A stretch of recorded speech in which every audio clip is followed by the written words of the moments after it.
Hello everyone, welcome to CC plus. എൻ്റെ പേര് ആതിര. അപ്പോൾ ഇന്ന് നമ്മൾ ഡിസ്കസ് ചെയ്യുന്നത് നിങ്ങൾ 7th കഴിഞ്ഞിട്ട് 8th ഹൈസ്കൂൾ സ്റ്റാർട്ടിങ്ങിലേക്ക് നിങ്ങളിപ്പോൾ വെക്കേഷൻ ടൈമാണ്. അപ്പോൾ 8th നിങ്ങൾ സ്റ്റാർട്ട് ചെയ്യുമ്പോൾ, നിങ്ങൾ എൻട്രി ചെയ്യുമ്പോൾ എന്താണ് മാത്തമാറ്റിക്സിൻ്റെ പഠിക്കേണ്ടത് എന്നൊരു ചെറിയ ടെൻഷൻ കാണും അല്ലേ? ആ ടെൻഷൻ നമുക്ക് നിങ്ങൾ കളഞ്ഞേക്കാം. ഓക്കെ, അപ്പോൾ നിങ്ങൾ 7th പഠിച്ചതിൻ്റെ ബാലൻസ് ഇനി എന്താണ് 8th മാത്തമാറ്റിക്സ് പഠിക്കേണ്ടത്?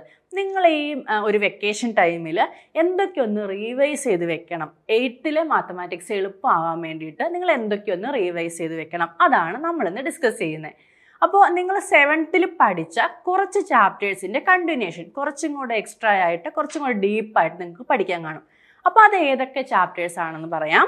അപ്പോൾ അതിനെ ബേസ് ചെയ്ത് നിങ്ങളൊന്ന് ജസ്റ്റ് റീവൈസ് ചെയ്ത് വെക്കുകയാണെങ്കിൽ നിങ്ങൾക്ക് 8th എന്തായിരിക്കും? കുറച്ചുകൂടി എളുപ്പമായിരിക്കും. ഓക്കെ, അപ്പോൾ നമ്മളിപ്പോൾ NCERT സിലബസിനെ ബേസ് ചെയ്താണ് നമ്മൾ മെയിനായിട്ട് പറയുന്നത് കേട്ടോ. അപ്പോൾ നിങ്ങൾ റീവൈസ് ചെയ്യേണ്ടതിൽ ഒരു ചാപ്റ്റർ റാഷണൽ നമ്പേഴ്സ് ആണ്. നമ്മൾ ഓൾറെഡി നമ്പർ സിസ്റ്റം പഠിക്കുന്നുണ്ട്, 7th പഠിക്കുന്നുണ്ട് അല്ലേ? അപ്പോൾ അതിൽ റാഷണൽ നമ്പേഴ്സ് നമുക്കറിയാം, P/Q ഫോമിലുള്ള റാഷണൽ നമ്പേഴ്സ്. അപ്പോൾ ഈ റാഷണൽ നമ്പേഴ്സിൻ്റെ അഡീഷൻ, സബ്ട്രാക്ഷൻ, മൾട്ടിപ്ലിക്കേഷൻ, ഡിവിഷൻ ഇതിനെയൊക്കെ ബേസ് ചെയ്ത് കുറച്ചും കൂടി ഡീപ്പായിട്ട് നിങ്ങൾക്ക് പഠിക്കേണ്ടി വരും 8th ക്ലാസ്സിൽ. അപ്പോൾ റാഷണൽ നമ്പേഴ്സ് ഒന്ന് റീവൈസ് ചെയ്ത് വെക്കുക. ദെൻ മറ്റൊരു ചാപ്റ്റർ അണ്ടർസ്റ്റാൻഡിങ് ക്വാഡ്രിലാറ്ററൽസ് ആണ്. അപ്പോൾ നിങ്ങൾ ഓൾറെഡി എന്താണ് സ്ക്വയർ, ക്വാഡ്രിലാറ്ററൽസ് നമുക്ക് അറിയാം അല്ലേ? അപ്പോൾ ക്വാഡ്രിലാറ്ററൽസിലെ സ്ക്വയർ അല്ലെങ്കിൽ എന്താണ് റെക്റ്റാങ്കിൾ, പാരലലോഗ്രാം, ഈ ഷേപ്പുകളൊക്കെ നിങ്ങൾ ഓൾറെഡി പഠിച്ചിട്ടുണ്ട്. നിങ്ങൾ 7th അത് പഠിച്ചിട്ടുണ്ട്. അതിൻ്റെ പെരിമീറ്റർ, അതിൻ്റെ ഏരിയ, ഇക്വേഷൻസ് ഒക്കെ നമ്മൾ പഠിച്ചിട്ടുണ്ട്. അപ്പോൾ അത് കുറച്ചും കൂടി ഒന്ന് ഡീപ്പായിട്ട് റോംബസ്, ട്രപ്പീസിയം അങ്ങനെ കുറച്ചും കൂടി ഡീപ്പായിട്ട് ഈ ക്വാഡ്രിലാറ്ററൽസ് നിങ്ങൾ 8th പഠിക്കും. അപ്പോൾ ആ ക്വാഡ്രിലാറ്ററൽസ് പഠിച്ചത് ഒന്ന് റീവൈസ് ചെയ്യുക. ദെൻ വേറെ ഒരു ചാപ്റ്റർ കമ്പയറിങ് ക്വാണ്ടിറ്റീസ് ആണ്. നിങ്ങൾ നന്നായിട്ട് നല്ലപോലെ പോർഷൻസ് ഉള്ള ഒരു ചാപ്റ്റർ ആയിരുന്നു കമ്പയറിങ് ക്വാണ്ടിറ്റീസ് 7th NCERT സിലബസിൽ അല്ലേ?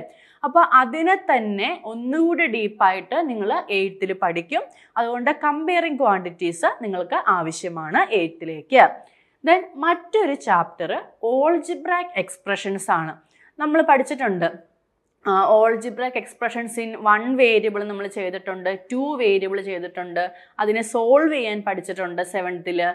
മെയിൻ ആയിട്ടുള്ള ചാപ്റ്റർ ആയിരുന്നു ബ്രാക്കറ്റ്സ് ഓപ്പൺ ചെയ്ത് സോൾവ് ചെയ്യുന്നത്, ലൈക്ക് ടേംസ് കമ്പൈൻ ചെയ്ത് സോൾവ് ചെയ്യുന്നത്, അതുപോലെ എന്താണ് അതിനെ ഇക്വേഷനായിട്ട് ചേഞ്ച് ചെയ്യുന്നത്, സെൻറ്റൻസ് ആയിട്ട് തരുന്നതിനെ ഓൾജിബ്രാക് ഇക്വേഷനായിട്ട് എക്സ്പ്രഷൻസ് ആയിട്ട് ചേഞ്ച് ചെയ്യുന്നത് എങ്ങനെ, മൾട്ടിപ്ലിക്കേഷൻ ചെയ്ത് അതിനെ സൊല്യൂഷൻ കാണുന്നത് എങ്ങനെ എന്നുള്ള എല്ലാം നമ്മൾ 7th പഠിച്ചിട്ടുണ്ട്. അപ്പോൾ അത് ഡീപ്പായിട്ട് ഒന്നുകൂടെ നിങ്ങൾക്ക് 8th കുറച്ചുകൂടെ പഠിക്കേണ്ടി വരും ഓൾജിബ്രാക് എക്സ്പ്രഷൻസ്. അപ്പോൾ നിങ്ങളത് നന്നായിട്ട് അറിഞ്ഞിരിക്കേണ്ട ഒരു ചാപ്റ്റർ ആണ് കേട്ടോ. കാരണം ഇപ്പോൾ 8th മാത്രമല്ല, ഇനി അങ്ങോട്ട് 9th 10th എല്ലാം വരുമ്പോൾ ഇതിൻ്റെ ഹയർ പോർഷൻസ് നിങ്ങൾക്ക് ആവശ്യം വരും.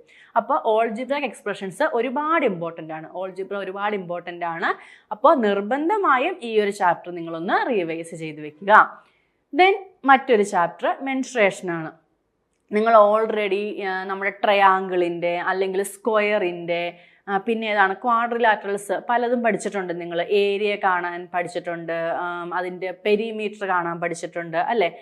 അപ്പോൾ ഇങ്ങനെയുള്ളതിൻ്റെ കുറച്ചും കൂടെ ഡീപ്പായിട്ടുള്ളത്.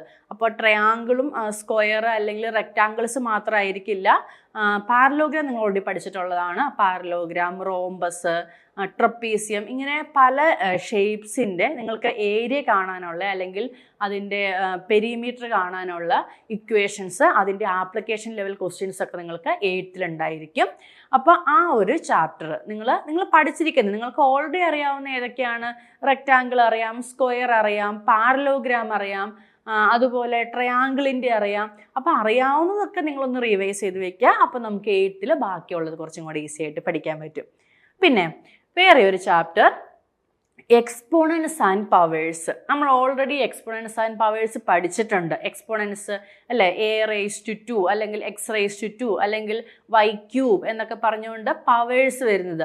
ആ പവേഴ്സ് വരുന്നത് എങ്ങനെയാണ് ചെയ്യേണ്ടത്, അതിൻ്റെ ബാക്കിയുള്ള, അതായത് നമ്മൾ കുറച്ച് റൂൾസ് പഠിച്ചിട്ടുണ്ട്. a⁻m × a⁻n = a⁻m + n. അല്ലെങ്കിൽ a/m/a/n എന്ത് ചെയ്യണം അല്ലേ, അതുപോലെയുള്ള നമ്മൾ കുറച്ച് a/m-a/n എന്താണ്, ഇങ്ങനെയുള്ള റൂൾസ് ഒക്കെ നമ്മൾ ഓൾറെഡി പഠിച്ചിട്ടുണ്ട് എക്സ്പോണൻസ് ആൻഡ് പവേഴ്സ്. അതിൻ്റെ കുറച്ചുകൂടി കോംപ്ലിക്കേറ്റഡ് ആയിട്ടുള്ള അല്ലെങ്കിൽ കുറച്ചുകൂടി വലിയ എക്സ്പ്രഷൻസ് ഒക്കെ നിങ്ങൾക്ക് 8th ക്ലാസ്സിൽ സോൾവ് ചെയ്യേണ്ടി വരും. അപ്പോൾ ഈ ഒരു ചാപ്റ്ററും അപ്പോൾ എക്സ്പോണൻസ് ആൻഡ് പവേഴ്സ് കൂടെ നിങ്ങളൊന്ന് നന്നായിട്ട് പഠിക്കാം. അപ്പോൾ ഏതൊക്കെയായിരുന്നു നമ്മുടെ ചാപ്റ്റേഴ്സ് നമുക്ക് ഒന്നുകൂടെ നോക്കാം.